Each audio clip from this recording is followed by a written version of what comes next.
It was on a soccer field in Miami, where a spaceship full of aliens landed. There were more than 100 aliens, and they took all the players and brought them onto the ship, and they took more than 700 people from the stadium where a World Cup game was happening. On June 24th, you shouldn't go to that game that's gonna happen in Miami. A well-known Brazilian psychic on social media posted a video recounting a dream she supposedly had. According to her, a gigantic spaceship appeared above a packed stadium in the United States during a Brazilian national team game in the 2026 World Cup. She even mentioned a specific date and said that beings from another dimension would descend from this spaceship in the middle of the stadium and begin taking people away. In front of thousands of spectators, the post quickly spread across social media, and the reason is easy to understand. The impressive detail is that this 2026 World Cup is the largest ever held in the history of football. 48 teams are participating.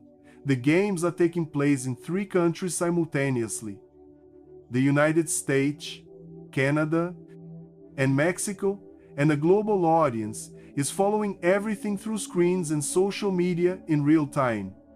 Billions of people are connected to the same event. When we talk about billions, it might seem like an exaggeration, but the final of the 2022 World Cup in Qatar reached about 1.5 billion viewers. With this edition being larger, with more games and more teams, that number is likely to grow. So when someone associates this scenario with something supernatural or extraterrestrial, the reaction is swift, and many people start sharing it. Because the ground is already prepared, people are already emotionally involved with the event, and anything connected to it gains immediate reach. In today's video, you'll see how this idea of alien contact during a major world event has appeared before.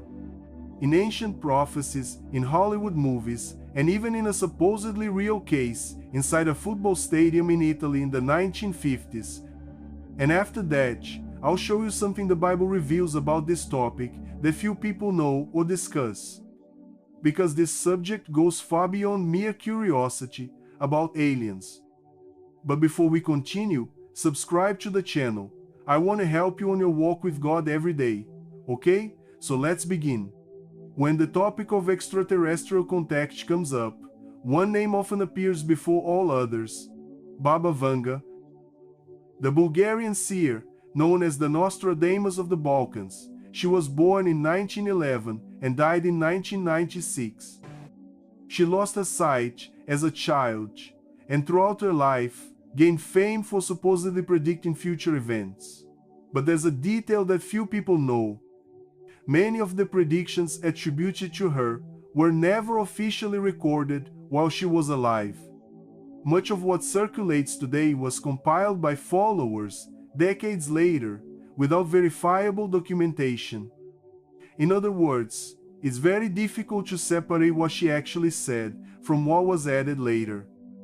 One of these predictions stated that 2026 would be the year of the first official contact with beings from another world, marked by the arrival of a large spaceship on Earth. But there's a detail that almost no one mentions. This same prediction had already been associated with the year 2025. At the time, it was also linked to a major sporting event. And you know what happened? Nothing. The date was simply postponed to the following year. And this pattern repeats itself with impressive frequency in the universe of popular prophecies. When a prediction fails, it is not abandoned. It is recycled with a new date and presented as if it were something unprecedented. And people who didn't follow the previous version end up believing that it's the first time it's being said. This creates a self-perpetuating cycle. Every new year, the same predictions get a new package and circulate again as if they were recent revelations. And those who question this cycle are usually ignored, because the emotional appeal of the prophecy is always greater than the interest in verifying whether it has failed before. And Nostradamus ended up getting involved in this story too. Michel de Nostradamus, the 16th century French physician, wrote hundreds of poetic quatrains in obscure and symbolic language. His texts are so vague that they can be interpreted in dozens of different ways, and that's exactly what happens. Every year, someone finds a quatrain that supposedly describes a present-day event. But there's an important point here. At no point did he write the date 2026 inches his texts. What happens is that many people take vague verses written by him centuries ago and try to fit these verses into current events. A clear example involves the total solar eclipse that will occur in August 2026 over parts of Europe. Some people relate this eclipse to passages in Nostradamus about darkness during the day. But this type of association almost always arises after the event is already known. In other words, people first know what will happen and then look for a verse that can be applied to it. This has a name in psychology. It's called confirmation bias. The person already believes in a conclusion and will only look for evidence that confirms it, ignoring everything that contradicts it. When you realize this, the prediction loses much of the strength it seemed to have at first glance. And this mechanism works especially well during times of uncertainty. When the world goes through economic crisis, wars, pandemics, or major political changes, people naturally seek some kind of explanation or guidance for what is happening. And prophecies offer that. They give the feeling that someone, somewhere, knows what will happen, and that brings a certain comfort, even if the prediction is vague or has failed before. It's an ancient human pattern that repeats itself in every generation. And when we look at the bigger picture, we realize that the idea that we are not alone in the universe has been presented to the public for a long time, steadily and increasingly. In the field of ufology, there's even a term for it: gradual disclosure. The idea behind this concept is that people are gradually exposed to this topic, decade after decade, through films, series, documentaries, reports in the mainstream media, hearings in the American Congress, until the existence of intelligent life outside Earth begins to seem completely normal and acceptable. And it has worked. If you compare how this issue was handled 20 or 30 years ago with how it is handled today, the difference is striking. Before, it was ridicule. A military officer or pilot who reported seeing something strange in the sky was a laughingstock. Today, the United States Department of Defense itself has an official division dedicated to investigating unidentified aerial phenomena.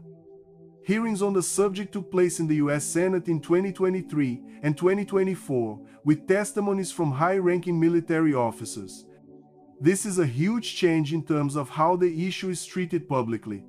And when governments begin to treat the issue seriously, the population follows suit. But before delving into the biblical aspect, there's a curious case that deserves more detail. A football match was once interrupted due to unidentified objects in the sky, and the episode was recorded in newspapers and reports of the time. This happened on the 27th of October 1954, in the city of Florence, Italy. Fiorentina and Pistoiese were playing at the Artemio Franchi Stadium when, shortly after halftime, something in the sky caught the attention of those in the stands. Thousands of fans began looking up at the same time, and in a matter of seconds, all attention shifted away from the game. The scene was so unusual that the referee had to stop the match. And it wasn't just the fans who saw it. Among the players was Ardico Magnini, Fiorentina's defender. Years later, recalling the episode in interviews, he described what he saw as something resembling a large egg moving slowly across the sky. On the other side, Romolo Tucci, captain of Pistoiese, also stated that he never forgot what happened that day. For him, the UFO phenomenon ceased to be a story told by others. He saw it with his own eyes, along with thousands of people in the stadium. Witnesses described silvery, cigar-shaped objects, shiny spheres, and even something resembling silver threads descending from the sky over the city. These threads, incidentally, were analyzed at the time. Researchers from the University of Florence collected samples of the material and identified a substance composed of boron, silicon, and magnesium. No one could satisfactorily explain its origin. Some people suggested they were migratory spider webs carried by the wind, a documented natural phenomenon. But the chemical composition of the material didn't match this explanation, and the quantity that fell on the city was too great to be explained in this way. The Florence incident is interesting because it predates the internet and social media era. It wasn't easy to fabricate videos or manipulate images. The accounts came from players, journalists, and thousands of civilians simultaneously. This doesn't necessarily mean it was something extraterrestrial, but it's also not something easily dismissed. The case remains officially unexplained to this day, more than 70 years later. Now think about it. Why does the image of a spaceship appearing over a stadium sound so familiar to almost everyone? Because cinema has been painting that exact scene in people's minds for decades. And it's worth considering whether that's a coincidence or if there's a purpose behind it. In the movie Tomorrow's War, soldiers from the future appear in the middle of a field during a football match broadcast watched by millions. In Independence Day, enormous spaceships appear over major cities while the whole world watches on television. In Arrival, a spaceship lands silently and all of humanity watches the attempt to communicate with the beings inside. It's always the same formula. A global event being broadcast live, and suddenly something unexpected appears in the sky before the eyes of millions. This repetition isn't random.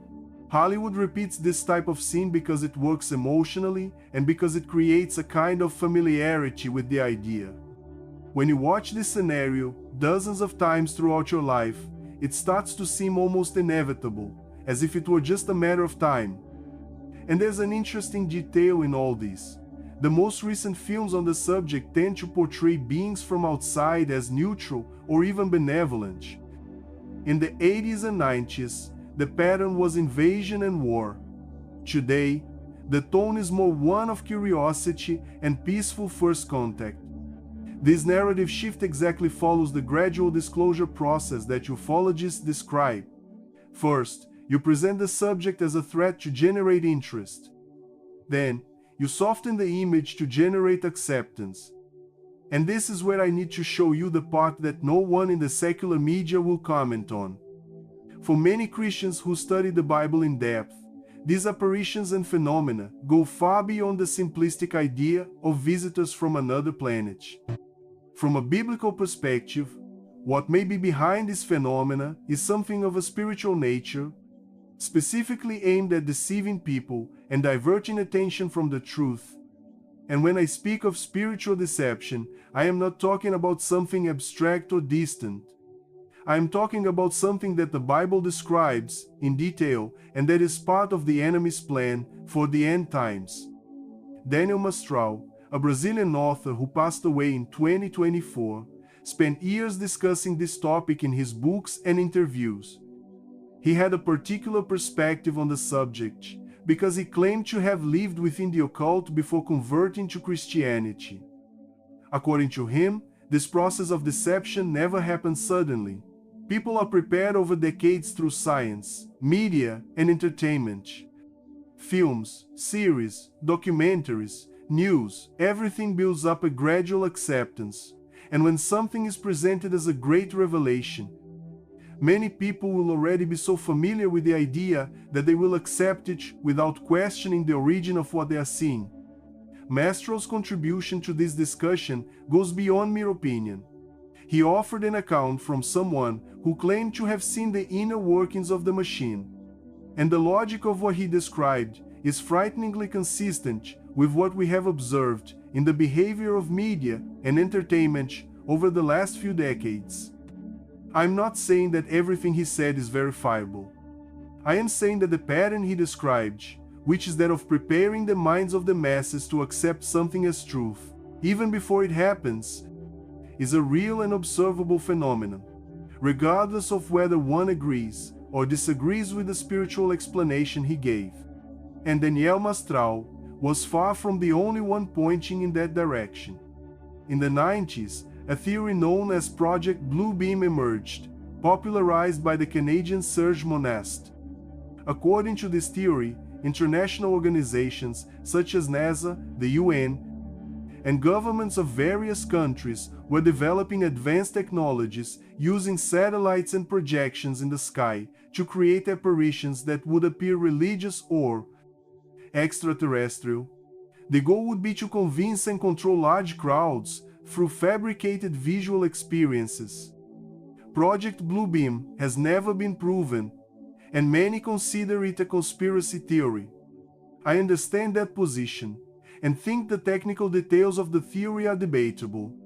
But what's striking is that the logic behind it, the idea that spectacular visual events could be used to manipulate the masses, is something we already see happening on a smaller scale with modern propaganda and digital media. Deepfakes, videos manipulated by artificial intelligence, generated images that look real, all of this already exists and is becoming increasingly convincing. Even if the original details of the theory are exaggerated, the underlying principle deserves reflection because the technology needed for something similar already exists or is very close to existing. Some people go further and connect this reasoning to the rapture of the church. Their interpretation is as follows. If the rapture happens, as described in the Bible, millions of people will suddenly disappear. And for those who remain, an explanation will be needed. A narrative of mass alien abduction could serve as this explanation, especially in a context where humanity has been prepared for decades to accept this possibility. I personally will not claim that this is what will happen, but I recognize that the logic has a certain coherence within eschatological thought, and that the scenario makes sense when you observe how the groundwork has been laid. Now, one point needs to be very clear here. To this day, no prediction of alien invasion or mass abductions has come true. Not one. Not Baba Vanga's, not Nostradamus's, not internet psychics, not renowned ufologists. Similarly, there is no verifiable public evidence proving the visit of beings from another planet to Earth. There are reports, there are videos, there are military testimonies, but verifiable and conclusive evidence, so far, none. This is perhaps the most important fact in this whole discussion, and it is often ignored amidst the excitement surrounding prophecies and theories. So, is an alien abduction going to happen during the 2026 World Cup? I don't think so, and I'll explain why calmly. First, I don't see any biblical basis for this type of event. The Bible speaks of signs, wonders, and deceptions in the last days, but the image of a spaceship landing in a football stadium doesn't appear in the scriptures. Second, there is no concrete evidence pointing in that direction. And third, if something truly extraordinary were to happen in a stadium during the World Cup, it would be the most recorded event in human history. Cameras from every angle, satellites, thousands of accredited journalists, millions of cell phones filming simultaneously, security authorities from 3 countries. It would be impossible to hide, fabricate, or distort an event of this magnitude. And to this day, all alleged sightings depend on ambiguous recordings, individual accounts, or low-quality images. In a World Cup stadium, it would be different. The Bible itself instructs God's people to be wary of divination, mediums, and any attempt to seek the future through spiritual sources that do not come from God. In Deuteronomy chapter 18, starting from verse 10, the text specifically lists the practices that God condemns among His people: divination, astrology, omens, witchcraft, and consulting the dead. And the reason is clear. These practices lead people away from dependence on God. And in Isaiah chapter 8, verse 19, a simple and direct question appears. Why seek answers elsewhere when the people can consult their God? This question remains valid today, especially when we see Christians sharing prophecies from psychics on social media as if they were true. But the real danger in this whole story isn't a spaceship appearing over a stadium. The real danger is the spiritual deception that the Bible describes for the end times. And this deception won't be amateurish. The Apostle Paul wrote in 2 Thessalonians chapter 2 that the actions of the wicked one would be accompanied by power, signs, and lying wonders, deceiving those who rejected the love of the truth. Notice that Paul doesn't talk about spaceships or aliens. He talks about convincing signs accompanied by lies. And the word he uses for wonders is the same Greek word that appears to describe the miracles of Jesus. In other words, Paul is saying that the signs of deception will have the same level of visual and emotional impact as the true signs. This is much broader and much more dangerous than any theory about extraterrestrial invasion. And Jesus warned in Matthew chapter 24 that false Christs and false prophets would arise, capable of performing signs and wonders great enough to deceive, if possible, even the elect. The gravity of this warning lies precisely in this detail. Jesus did not say that the signs would be obvious or easy to identify. He said that they would be so convincing that even people committed to the truth could be deceived. And spiritual discernment and a deep knowledge of the Word will be necessary to distinguish the true from the false when that moment arrives. Therefore, those who know the Scriptures and truly walk with God don't need to live in fear of dates, predictions that go viral on the internet, or the dreams of people seeking spiritual guidance from sources condemned by the Bible. What sustains a Christian is a daily commitment to the truth revealed in God's Word. And this commitment needs to be built now, day after day, not when deception appears. Because when deception arrives, those who don't have a solid foundation in the Word will be swept away by the wave. The great deception of the last days, when it comes, will probably not arrive in a frightening or repulsive way. On the contrary, it may come in a beautiful, convincing way, widely accepted by the majority. And those who will be able to discern this will not be those who have more information or more access to theories, but those who are already firmly established in Christ and rooted in the Word. Thank you so much for staying with me until the end. If this content resonated with you, please subscribe to the channel if you haven't already. Leave a like on this video because it really helps spread this message to other people who also need to hear it. And tell me in the comments, what detail from this video impacted you the most? I read all the comments. Big hug, God bless you, and see you in the next video.